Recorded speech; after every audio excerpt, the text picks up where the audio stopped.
When do we find out exactly, I don't know if it's concessions or explanations or the new things that the EU is promising? That is the big question. We're all waiting to find out. Geoffrey Cox is the Attorney General, has been put in charge of this final bit of legal wrangling. You just mentioned Mr Barnier saying something is definitely being cooked up behind the scenes. What is it? We don't know. Mr Cox has gone back to Brussels this week.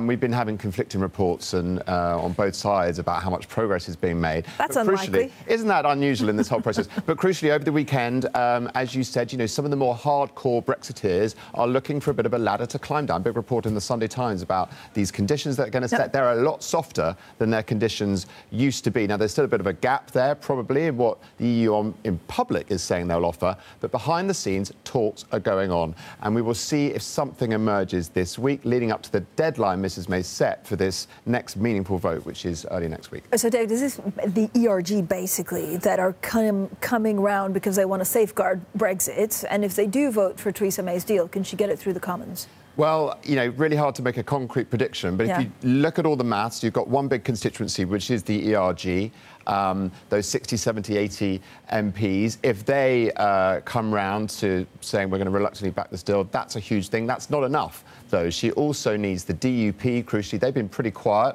over the last few days, so we're going to wait and hear if they can rally behind them. They might smoke out some more support from across the board if they say that they're comfortable with this. And then finally, the last big number is the Labour MPs, who we saw some of them voting with the government. But there are reports now that as many as maybe 30, 35 Labour lawmakers are prepared to back the government so that they can't be blamed for either delaying Brexit or opening the possibility to no Brexit at all.